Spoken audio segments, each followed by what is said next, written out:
Welcome, everyone, to today's virtual session hosted by the Nasdaq Entrepreneurial Center.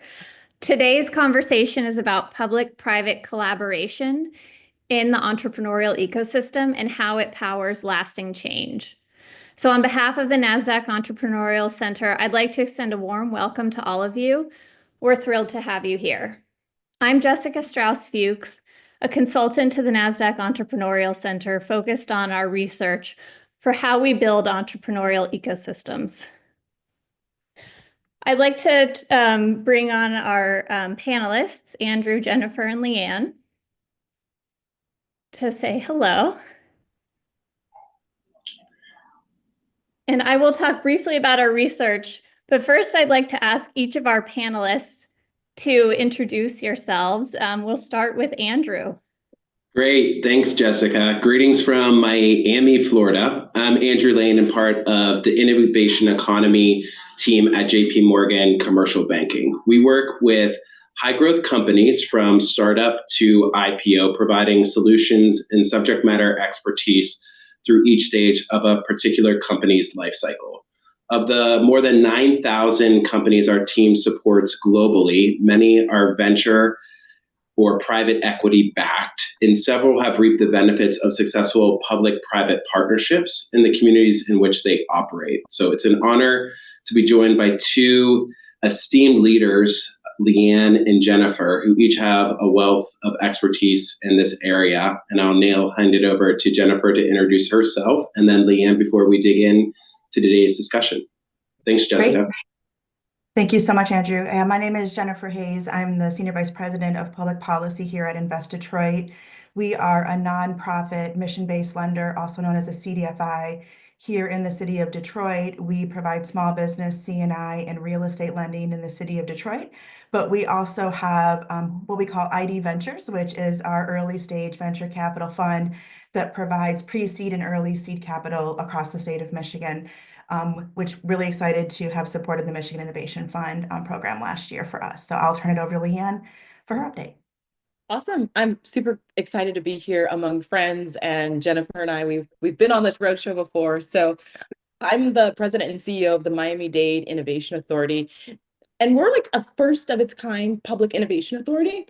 We essentially bridge gaps between private innovators and the public sector to fast track the discovery, procurement, and implementation of technology that enables local governments to do what they do more effectively and efficiently around improving quality of life in cities.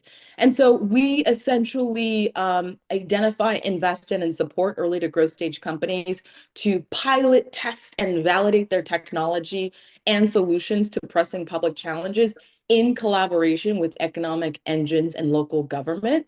And essentially, our very agile approach to open innovation challenges really helps government and startups just clear the pathway to revenue for startups and for government to accelerate the commercialization of really innovative solutions to the most pressing challenges in cities. And I'm really excited to talk about how our model really is unique in reimagining what collaboration looks like between the public and private sector.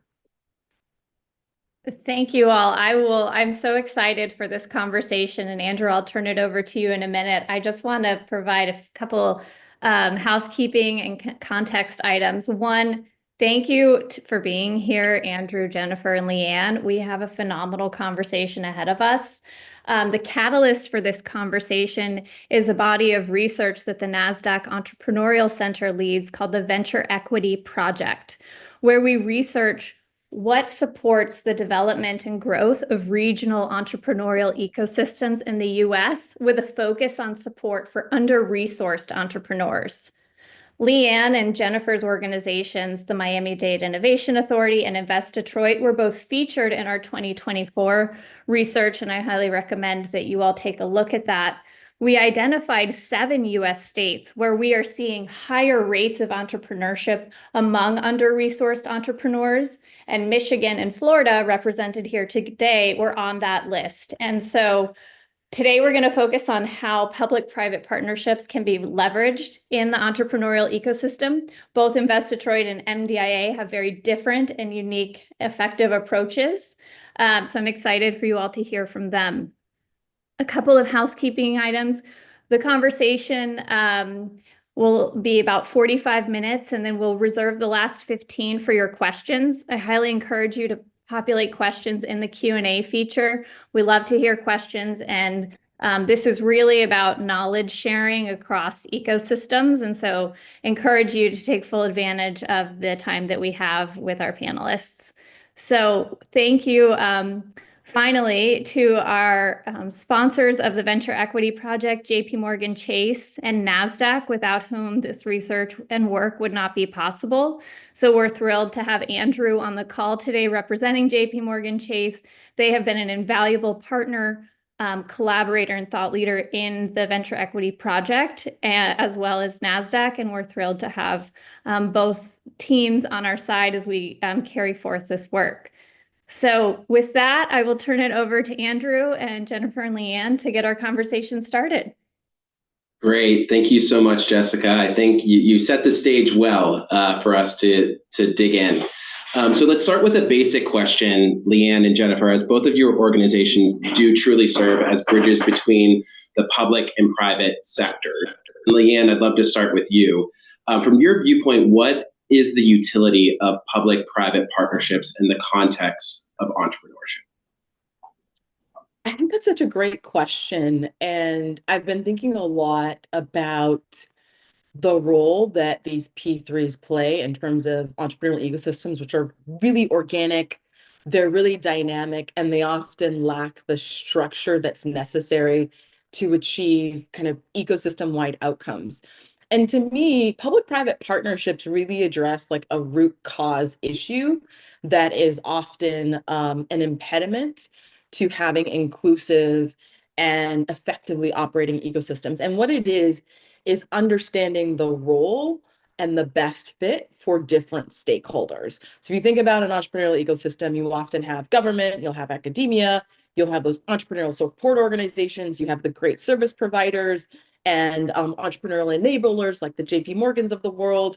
And then you'll often have individual builders, storytellers, and architects. And when I think about the role that MDIA plays is we are the go-between that says government is probably not best suited to be an equity investor. One, because by its structure, it has all sorts of regulations. In the state of Florida, we have sunshine laws that require before decisions are made or dollars are deployed, all of the stakeholders that are elected have to be at the table. And when you think about challenges around public issues that we are often solving for with our open innovation challenges, the private sector itself may not have the same incentives around developing solutions that meet the needs of everyday constituents.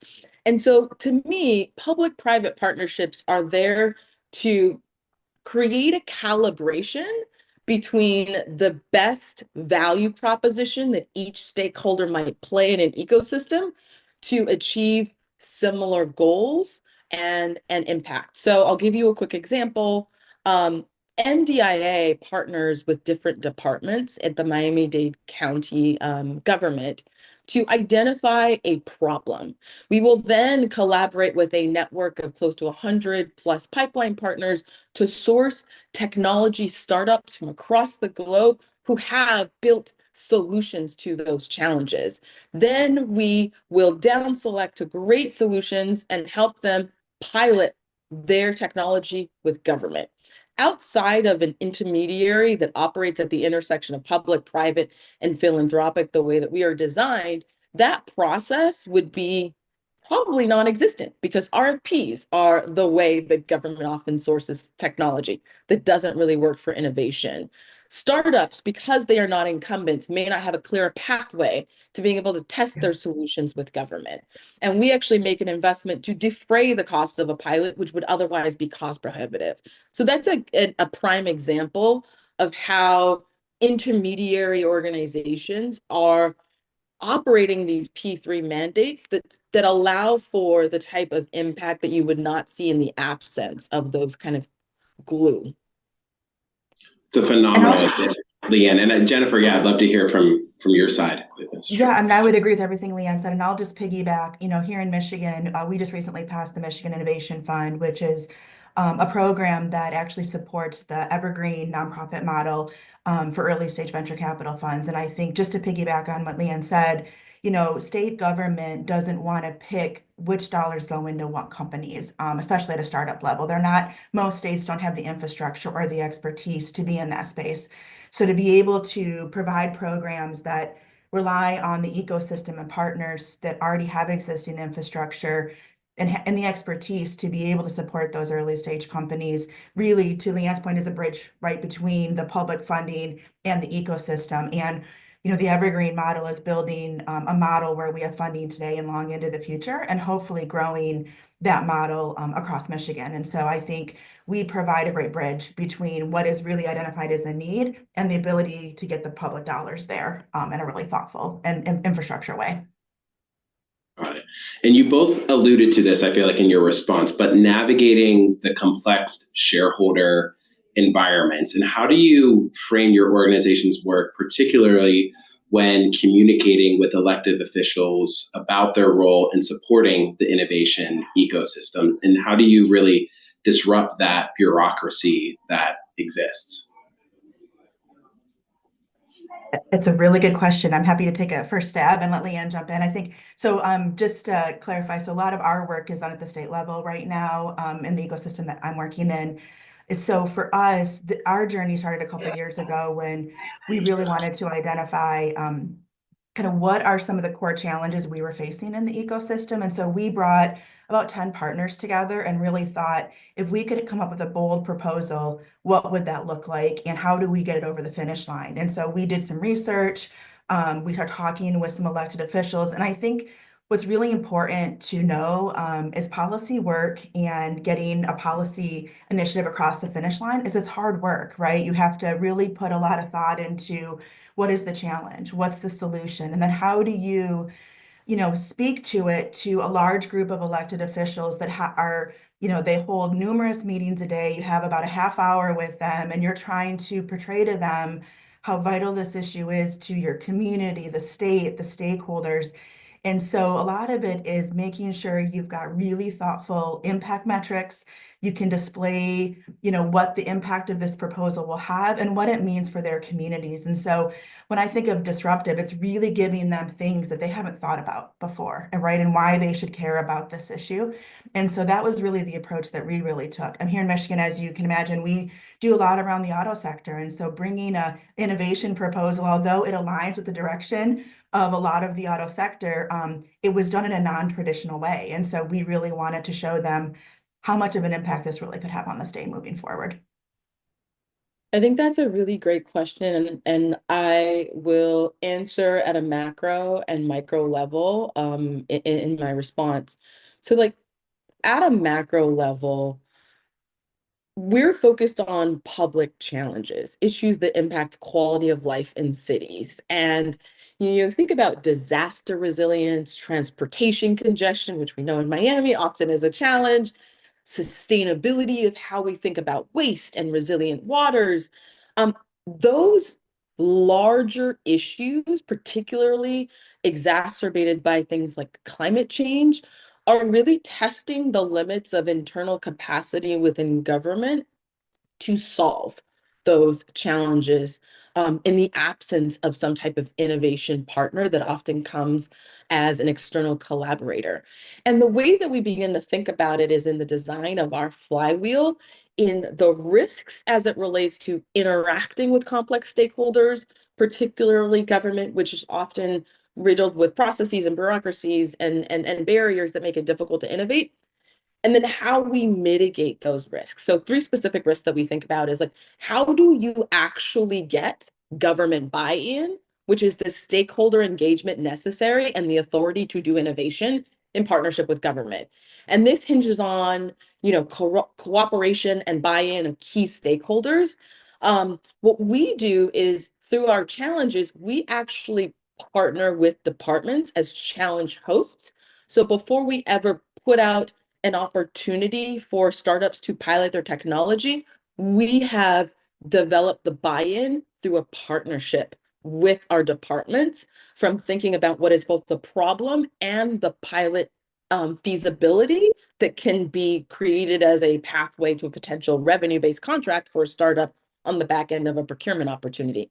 That's one specific example where having both the mayor and senior leadership on board down to the executing team members is a practical way of obtaining government buy-in.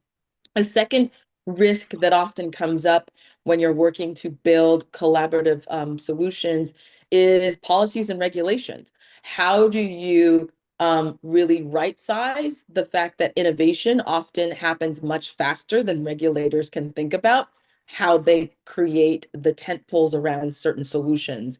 And so what we do with our work at MDIA is we partner with regulators and say, what is necessary and what can you use as experimental? We've seen a clear example in working with our Department of Environmental Resource Management to really use our challenges as a way to pilot solutions, both on the environmental testing side to make sure that they know what tests are necessary to really address risk that can come up when you're dealing with things like organic materials. And so we become a partner as they push the boundaries of how they're thinking about the regulatory framework for addressing new things. And then the third way is really looking at stakeholder churn. When you're dealing with ecosystems and government in particular, there are often shifts in roles, priorities, resource allocations.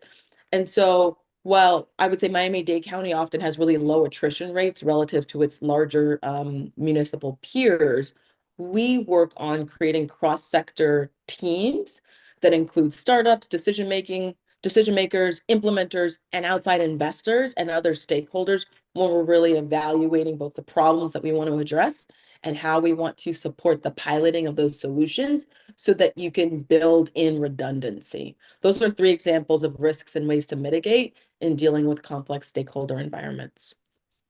It's fascinating and ever changing, as Leigh-Ann, you said. And so we all know, right, that entrepreneurship and like high growth companies that are hiring and looking to grow in our respective communities where we're living really connects deeply to economic growth and prosperity and giving opportunities to those living in our communities. And Leigh-Ann, you touched on this in your last kind of response, but how do you frame that narrative when engaging with elected officials and stakeholders across the political spectrum to right, which could change depending upon year in office? I don't know, Leigh-Ann, you can go first, or Jennifer too, whoever wants to jump in. I can be brief because I know, Jennifer, you spent a lot of time even getting the Michigan Innovation Fund up and running to have these conversations. But look, it boils down to money and opportunities to either create economic opportunities for small businesses. I often say that startups are tech-enabled small businesses, and we do across the aisle love to support small businesses as key drivers of economic impact. And so framing what you're working on is really important in a way that's neutral, where you can find points of synergy. And so when we think about our work, we are helping to clear the pathway to revenue-based growth. And when you look at the national landscape, there's about $759 billion in federal procurement opportunity. And in South Florida, there's about $25 billion in regional contracting opportunities that is often inaccessible to startups because there are these structural barriers that make it very difficult to do business with government. And so we're creating alternative pathways. And I think the second thing to think about is just look at the proof is in the pudding. In less than 2 years, MDIA has, through its 4 challenges, attracted a pipeline of more than 350 startups from 40 different countries, where 30% have a presence in Florida.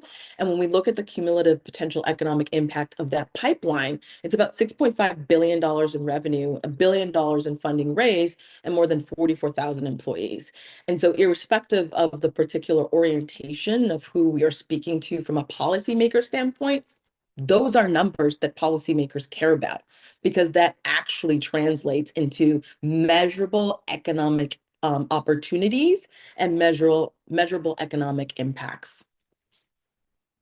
Yeah, I again agree with Leigh-Ann on that. And I think, again, from a state perspective, one thing that we spent a lot of time on was the data and being able to, and I think a really important thing to remember is most of the groups that are working in the policy space in the private sector are nonpartisan, right? We care about growing our work. We care about supporting the ecosystem that we support. And so we don't view everything as liberal or conservative. We're trying to work with our elected leaders that are elected. And so thinking through how you talk with them about your work, giving them really tangible examples. And I think one challenge we learned early on was that the physical brick and mortar small businesses are easy to sell. It's a little harder to talk about the non-physical, high-tech, high-growth spaces. And so when you can make it easy for people to understand who and what they are and what they mean to an ecosystem, you can get some pretty big support around proposals. And I think the other thing we did in Michigan is we spent some time with our governor's team, and we were incredibly fortunate that they liked what we were working on. They loved the goals we had about supporting hundreds of startups in Michigan. And we were fortunate that she included it in her state budget last year. And in doing that, we had a couple great House members that stepped up in a bipartisan way that said, we want to lead this charge for you in the legislature. And I think spending time with those groups of folks early on really helps set the stage for success for us. And so I think when you approach things in a nonpartisan way and think about it from an education standpoint, it really helps move the needle in public policy. Yeah, and that dovetails into another question that I had, like listed in the back of my mind. And Leigh-Ann, you kind of hit on it with the Miami-Dade Innovation Authority, with being 2 years of existence, and the data that you've already tracked of just how important data is into storytelling. And Jessica, or Jennifer, you'd said this as well on your organization, but can you share how you've actually then used that data to demonstrate impact and secure continued support from the stakeholders that be? I'm happy to go first and let Leigh-Ann jump in after that. So here, when we worked on the Michigan Innovation Proposal, we did 2 reports that really helped set the stage for us. First, we wanted to see what were other states doing in this kind of public funding space in early stage capital. And so we hired a consultant, spent about 3 months looking at about what 10 other states were doing, really looked at the different models and identified which ones aligned most with our goals here in Michigan. And that really helped us frame the policy that we put together. And then I would say, secondly, we have 5 evergreen funds here in Michigan, and we have been, many of us have been doing this work for a while. So we did an impact report. We said, okay, what have we done to date?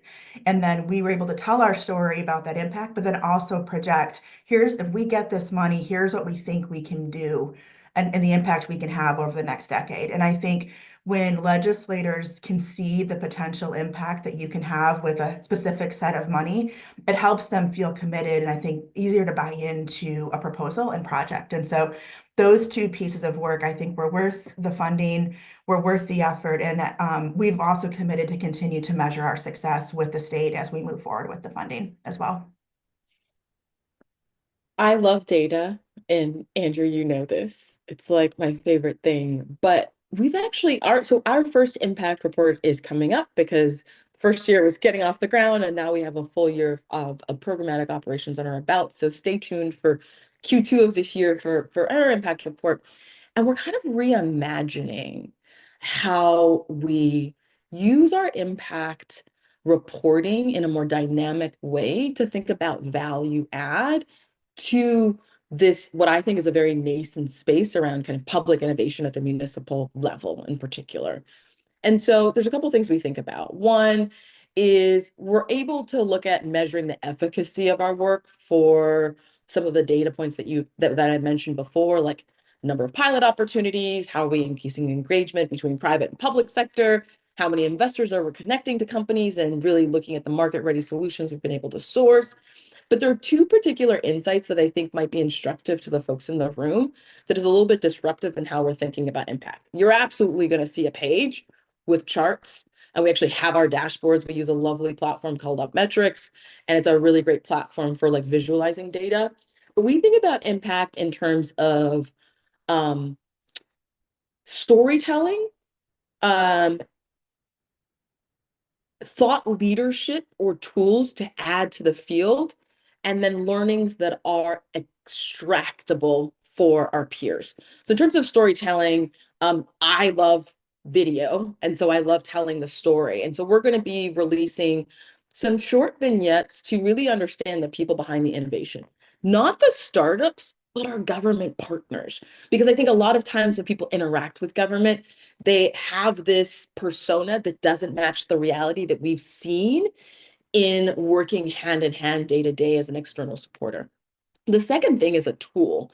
So there's a tool that our work has really helped us develop that we think might be helpful for other stakeholders called the Public Innovation Readiness Assessment. And we have realized that when working with municipal stakeholders and with startups, it's really important to have a standardized way to measure the readiness to actually fast track innovation. And that allows us to share really interesting insights around what makes a department feasible for pilot, what makes them ready in terms of culture, what makes a particular municipality ready in terms of their track record of doing this type of work. And we think that that tool that we've developed internally can really be helpful to other people, other organizations, other stakeholders that are looking at partnering with government to help accelerate innovation. And I think the third thing is our impact report is really going to be focused around the key lessons learned versus just a regurgitation of the data. And I think when you're able to use data as an exemplar of a particular insider value add, then that is something that other organizations, Jennifer, you mentioned you used a consultant to look what other states are doing. This makes it easier for other people to learn from your model. So that's how we're reimagining data reporting and impact and storytelling at MDIA. And I cannot wait to read the report and watch the videos, Leigh-Ann. And both of your organizations, right, from the onset, right, emphasized having a sustainable model, not necessarily a one-time approach. So how do you balance maintaining your organization's North Star, right, while adapting the mission to address evolving market needs and constraints that are consistently changing in the backdrop? Happy to start this one again. So for us, this one is hard because I think we, just to give a little more context for the Innovation Fund, based on our coalition that we worked with the Evergreen Fund, we knew in order for us to actually be fully funded, self-sustaining Evergreen funds for the five existing, we needed $150 million, which is a lot of money. And so we went in with $100 million ask to begin with, because we also had a funding source, which always helps when you're doing advocacy work regarding funding.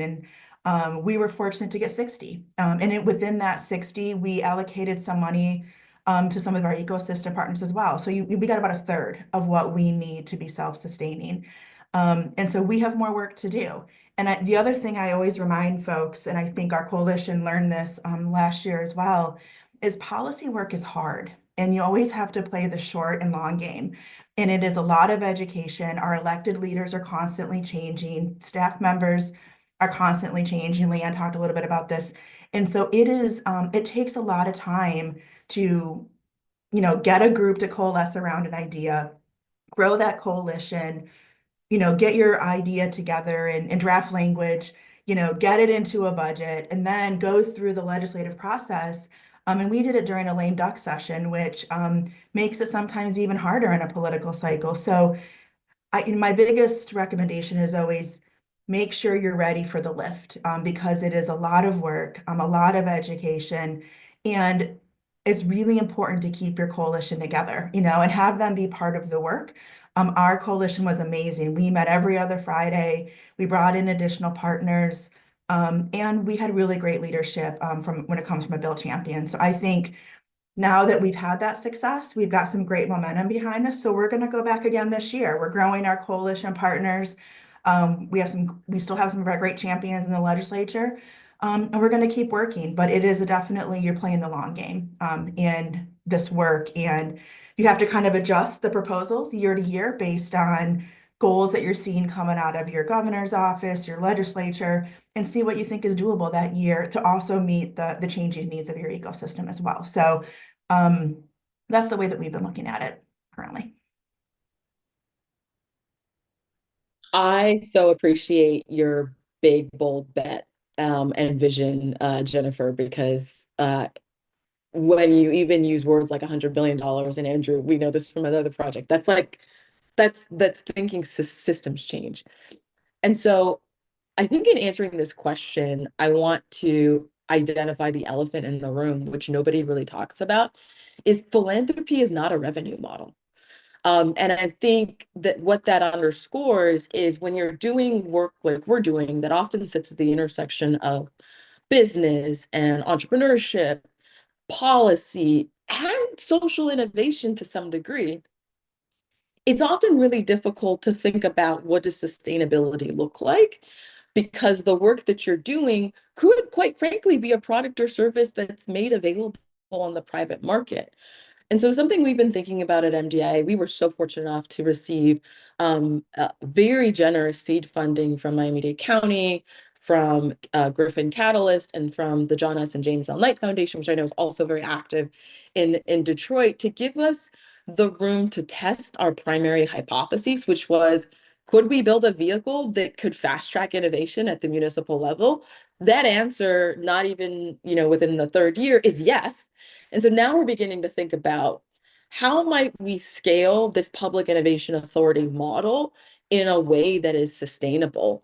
And what that means is we have gone through an exercise to look at what does a diversified revenue plan look like, where yes, philanthropy will absolutely be part of our work going forward, but how do we develop tools, products, and services that are valuable enough to justify an exchange, a monetary exchange, whereby we then become a support ecosystem, a service provider of sorts to help other municipalities stand up similar models. And of course, not doing so for free, but doing so in a subsidized way, where philanthropy can come in and help us become a train the trainer in that respect. And so long-winded way of saying, I don't think we have an answer. I fundamentally think that nonprofit is broken and is ripe for disruption in how we think about valuing the services and the products that are provided that are not necessarily addressed exclusively through government and exclusively through the private sector. That's great. Thank you both for sharing. And a quick plug, just as I kind of have one other question I'd like to ask you both in a sense of vulnerability, right? But as doing that, if anyone has a question, please feel free to, for either Leigh-Ann or Jennifer, populate that in the webinar chat, and we'll be sure to open it up for more broader Q&A in a few minutes. But so Jennifer and Leigh-Ann, we know that the entrepreneurship journey, and also as you both have like scaled these phenomenally successful organizations and initiatives in our respective communities, right? There probably were maybe some mistakes or failures even, right, made along the way. And I'd love for you to, like, if you're willing to, like, share one or two of those experiences, just so the audience that's joining us today can potentially learn from those mistakes and or implement that in the various initiatives that they're looking to bring to their own communities. Sure, I'm happy to switch the order and start off on this one. Oh, we would be here all night if I could tell you all the mistakes. I don't see them as mistakes. Look, I'm often in the business of building things that haven't been built before. And when you move fast, you break things.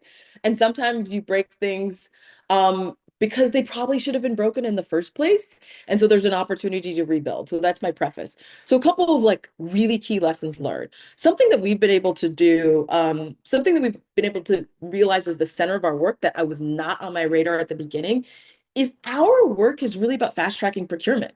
And to some people, procurement is really a taboo and dirty word because it is seen as like unchangeable, impenetrable. We've been able to see that our model of challenge to pilot has been able to help solutions. We've basically decreased that procurement touch point, starting with pilots by 2/3. So typically it's like 18 months to get something done. We've been able to go from challenge to pilot in 6 months or less in some instances, which is apparently incredibly fast for dealing with government. But what we've learned in the process is in some types of challenges, particularly ones that are like software only, that's very doable. But where regulators are involved, like we did a challenge with Sargassum, where we've now worked very closely with DERM, the Division of Environmental Resource Management, to really come up with standards. It's not so possible to go that fast. We've learned in our partnership with, a challenge with Port Miami, that sometimes there are infrastructure things that need to be put into place when you're dealing with physical hardware. And so I would say we have learned that timelines are variable. And often when you're working in agile environments, I'm always saying drive towards outcome, drive towards results. As long as there's forward momentum, and when you're breaking little things, you're building it back better along the way. That's perfectly okay. And it doesn't mean that you have missed the mark in your work. The second thing that has been an important lesson is often when you encounter an obstacle or problem that you didn't create, the tendency is to say, not my problem, not going to deal with it.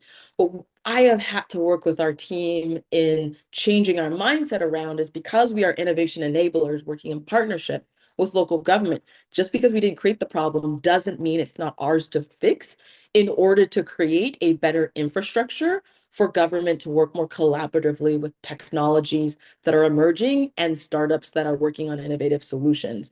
So an example that was actually just profiled by Bloomberg City Spark is we work to co-design with our Department of Strategic Procurement a standardized county-wide process for pilot demonstrations of technology in like the first 90 days of our work around our second challenge. And that meant aligning strategic procurement, innovation and economic development, risk management, information technology, and the county attorneys all around creating a process that wasn't our problem, but would also create an impediment to our rapid paced work going forward. Yeah, and I would say, when you do policy work and you're having to, introduce a piece of legislation and you're going to have to go through the legislative process and get administrative buy-in from the governor's team, it never looks the same as when you first introduced it. And so, we did a lot of work in the beginning to try to come up with a really thoughtful proposal. We drafted our own language, which I think was a really great starting point.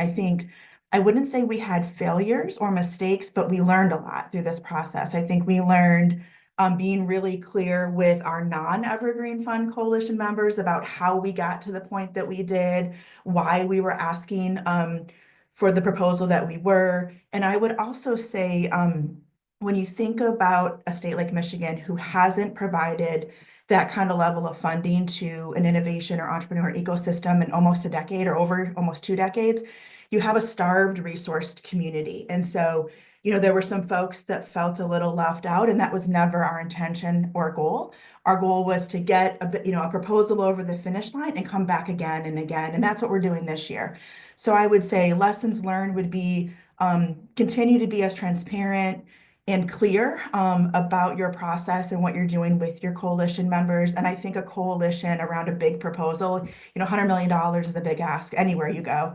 And so having a group of ecosystem partners who are behind you and helping really was key for us to get this over the finish line. So I think just some lessons learned. And also for a lot of our partners are not policy folks, right? So when they're seeing a bill change in a process because you need to for political reasons, sometimes it's hard for folks to understand that or understand why it's happening. And part of it is you need to do that in order to get it over the finish line. And so there's always that give and take in a process, and having someone who can help the coalition and ecosystem navigate that was helpful. But we definitely had a lot of lessons learned in those pieces along the way. One thing I just really want to quickly emphasize in what Jennifer, you said, and it's something that I don't think we do as often as we ought to as professionals in this industry, is I don't think we document and share our lessons learned as much as we could. We have an insights blog where it's been a little bit dormant for the last month or two, but new insights coming where like we actually just try to say like, here's where we effed up. Like, here's where like we learned that this is not possible. Or here's where we said like, why are we doing things this way and how about we do it a different way? And I think the more that you share lessons learned outside of the confines of your organization and your team, And I think that often comes with a fear of looking stupid or looking like you don't have it all together, that disincentivizes sharing failures. But I really want to encourage folks, please tell us, because then when you share your mistakes or you share your lessons learned, it really helps other people that are trying to do similar work in other ecosystems learn from the stumbling blocks that you have been able to overcome. I would agree. Thank you. Yeah, thank you both for being vulnerable there. And Leigh-Ann, as you're saying, right, like the more that we can thread the needle across our ecosystems and learn from each other, hopefully, we can all reap successes in how we define that in our communities. So, Jessica, I know I've seen the Q&A box populating with questions. I want to make sure that we save a little bit of time to get to those questions. So maybe I'll hand it over to you to start from our first audience question. Yes, well, thank you all for this conversation. It sounds like we have a lot of entrepreneurs in the audience listening who are asking in various ways, I don't have an innovation fund in my state. I don't have an MDIA in my state or my county. I want to get a government contract. I want to access those startup resources. So, if you are a company leader and you're not in Miami or you're not in Detroit, what guidance would you have? And I think from each of your perspectives, we got a question, I want to pursue a government contract. I'm in Washington, D.C. We got another question, are there innovation funds in other states? How can you as an individual entrepreneur begin navigating what you all have navigated as organizations? A really good question. So I would start with the Innovation Fund example. I know there are other states that are providing annual funding or different funding in different ways to support the pre-seed and early stage capital space. And some states do it in different ways. The way that Michigan looked at it was we wanted to get the dollars into the funds that are providing that support to the founders and startups. I think what I would recommend is what we've seen in most states is there is an ecosystem built with different types, obviously, of partners. And so finding partners that want to coalesce around a goal to one, ensure there is funding getting into the ecosystem in the way that is most needed, and coming together to coalesce around that and work together to advocate for that is a great way to do that. I think the other thing is looking for partners that are playing the role that maybe need more resources is another great way to start looking at it. And I think part of it is don't go it alone, right? I think this innovation and entrepreneurship ecosystem is an amazing one. I know I've really enjoyed spending more time with all those folks here in Michigan, and I think they all have really, really great goals and do a lot of really great work. And so finding those partners in your state that you can coalesce together and build those coalitions is a great way to start building momentum for state funding. 100% agree with everything Jennifer said. Two thoughts on this. How would you pursue business opportunities if it weren't government? A customer is a customer is a customer. So like, how do you think about obtaining opportunities with customers? You research, you look at what you need to do business with that customer. Often large corporates allow for you to register as vendors. I know one of the things that we do with our startup portfolio companies that are piloting with the municipality is we walk them through the process of becoming registered vendors. And then, you research where there's aligned opportunities. I think that sometimes there's this fallacy that government, yes, it is complex, but it's still just a customer. So it's often learning how to be ready for that particular type of customer. And then the other thing is like, look, maybe in the future, MDI will be in more places. That's our goal ultimately. But in the absence of that, often building relationships. I find that those who approach business through the lens of relationships and connectivity and curiosity and seeking to understand how there are synergies with the value proposition of what you offer and where there is a need, that transcends some of the structural barriers that often may be impediments. I think that is a great jumping off point for the next question. Leigh-Ann, you're emphasizing relationships. Jennifer, you're emphasizing coalitions, which is another form of a relationship, which really requires humans meeting humans, either virtually or in person. We are now in a world that's increasingly AI saturated, and there's a question, what role is AI playing in capital readiness? And certainly AI has a role to play in many ways in the innovation ecosystem, but are you all seeing any tools where entrepreneurs can gain efficiency using AI tools to access capital? Or I would say broadly, tools generally, AI may be the underlying technology, but tools for accessing capital. And Leigh-Ann, you mentioned one, research is a great way. But yeah. That's a really good question. So I think on the investor side, we use these kind of data aggregators that often have AI overlays that make it helpful for us to understand what's happening in a particular industry. So like we use PitchBook, it's embedded into our process. And there's other platforms. I think JPMorgan at one point had Capital Connect, which was available for startups that had raised a certain amount of money to get really insights on their capital raising process. So look for the platforms that align with what you're trying to do in terms of capital access. That's a whole other conversation about like what's the appropriate capital stack for what stage of business you're in.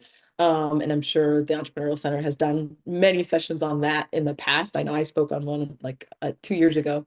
The second thing is AI can also help you aggregate insights from what's available publicly to refine your pitch and to refine your business model, to refine your revenue plan, and to refine your capital access plan. So beyond research with the appropriate large language learning model, whatever the, I'm not going to name any particular ones, but like Gen AI, whatever one you use, make sure that this is my advice to everybody, make sure that you pay for a subscription so that you own your data, but like use it as a sparring partner to throw your docs into it, to throw your strategy into it, have it leverage what's available publicly to then analyze and give you insights that might not otherwise be readily available to you. And then you can also ask AI, like most of AI use is about prompt engineering. If you're not like dabbling with AI all day, it's super fascinating to think about. But you can say, if an investor is looking at my pitch and using AI to evaluate, where are their weak spots in how I am presenting my model? There's a lot of prompt engineering that just comes through straight up curiosity to have a conversation with your AI partner to help you get ready for raising capital. But the one thing I will say, nothing replaces relationships. At the end of the day, people invest in people. They invest in great ideas that are led by teams that can execute on XYZ great idea. Yeah, Jessica, I don't think I would add much more than what Leigh-Ann said. I think I would agree wholeheartedly. And the only thing I would add from a policy perspective is legislators are the same way, right? They want to see your face, they want to talk to you, they want to visit places, and nothing is going to replace that from a public standpoint as well. Love that guidance and using AI as a partner and they're not exclusive. That's not one path or another. I think we have time for one more question. We've gotten a couple of questions in the compliance area. So, one question, what are the compliance and/or regulatory guardrails that you all think about when you are, quote, breaking things or creating new models? Which is a great question around constraints, right? When we build anything, there are necessarily constraints. So whether it's compliance, regulation, the limits of relationships, what do you all navigate? What constraints have you navigated? Sure, I'm happy to talk about it in reference to the Michigan Innovation Fund. So we did it when we were thinking about what our goals were with the program and thinking about, one, what do we think the program should look like and operate in our ideal state with our operating models and the goals we were trying to achieve to get dollars into founders' hands and startups. But then you also have to think about what is the legislature going to support, right? So you're balancing the ideal situation with, you're also dealing with public money, right? And so there is a level of trust that needs to come with that and accountability. So we spent a lot of time looking at previous programs, recently passed programs by the legislature, and how were they modeling them?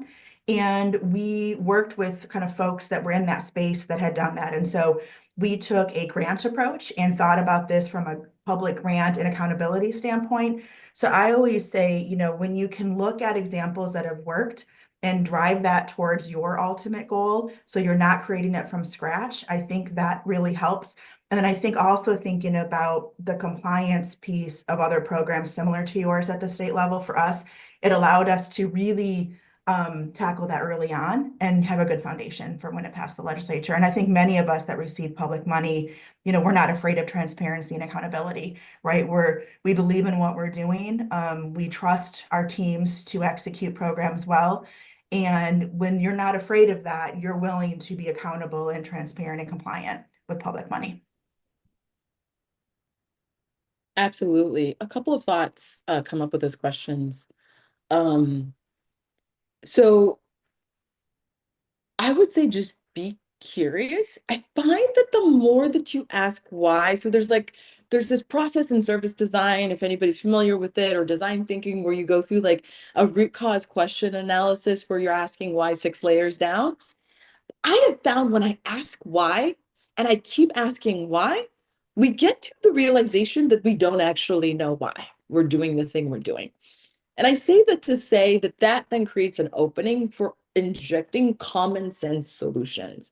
For example, RFPs, I believe that the RFP model cannot effectively procure innovation because it is for oranges and innovation is apples. And you cannot use a model to procure oranges for apples. And the way that I've explained this to a couple of policymakers is like, innovative solutions are often focusing on solving problems in ways that we haven't conceived of before. And so when you have a very structured, narrowly defined, inflexible, like really strict product scoping way of finding solutions, then you can't then you can't actually effectively find the solution. So we say maybe you need to use open innovation challenges. The second way is to think about how to create cover to be agile and to test. So you need to be able to create cover to be agile and test. And so, for example, in Miami, we have been able to work in partnership with our regulators for them to use our challenge model to allow them to be agile and test solutions rather than having something permanent. Those are 2 specific ways that you can work collaboratively, to the whole point of the session, to use regulations and structure to your benefit to create better outcomes. Yes, I love both of those sets of guidance. Jennifer, you're saying look at models that have worked. What has worked about them? To Leigh-Ann's point of being curious, like figure it out and then ask, why did it work? Why did it work? Or why is this not working? And I love that, creating an opening just by asking why. I think we have time for one more question if you all are up for it. And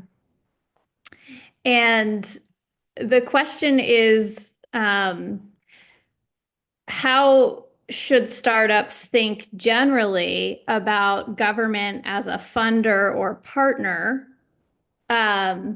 And we asked this question, a version of it before, but if you are a startup, how do you evaluate if government is part of your stakeholder set or not?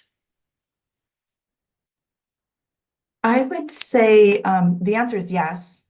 It should always be yes. And I think it depends on what you're looking for from that governmental agency, right? So if you're looking for them to be a contract to grow your business, that's one lens. If you're looking at them to provide programming for your ecosystem to help the community as a whole, that's a different lens. But I would say the answer is always yes. And then I think thinking through what your goals are and what your needs are, will help you address where you're going to go, right? Is it local, state, federal? And what are the programs and areas that you're going to go after, and how you approach them? But I think the answer is always yes. I think that I agree again, not surprisingly. We often agree on many of the same things. I think when thinking about government being a stakeholder, and I know this seems strange in the current environment that we're in, I think that government and folks in government are naturally thinking about centering people and empathy much more than you might see from your private sector partners. And so I think there's a lot of opportunities to think about engaging with government. We just have to remove some of the blinders that often go on where we think the government is unapproachable and we have a lot of perhaps negative associations with interactions with government. I start to focus on who are the people, not the institution. And when you focus on how do you build relationships with the right folks in the right departments in government that align, more often than not, you will see that you have the same objectives and the same goals. And when you're able to say, we want the same things, we often have a solution and you have a need of what is the right solution, then you're able to build the types of partnerships and the programs or leverage the opportunities the government has available. But don't remove the people behind, I would say, public sector innovation from how you're looking at engaging. That's wonderful. So starting with yes, there's an opportunity for government to be a stakeholder, partner, funder, asking questions and figuring out who are the people behind these programs. Government can seem impenetrable or unapproachable, and what you all have found out and proven through the different hypotheses you have is no, it is approachable. We can navigate and we can start something completely new, which is highly unusual. When you think of government, you don't think of novel, new, innovative, and yet here we are, two great examples. So with that, we are at the hour. I want to thank Andrew, Jennifer, and Leigh-Ann for this amazing conversation. So many insights shared. I've seen lots of requests for the recording. It will be available early next week on the Nasdaq Entrepreneurial Center YouTube channel. And please continue to engage with our events. We have another one on March 20th, which will be about data and storytelling, a big topic we discussed today. So thank you all for being here. And thank you Thank you so for much. having me. Thank you. Thank Thanks, you. Jessica. Take care, everyone.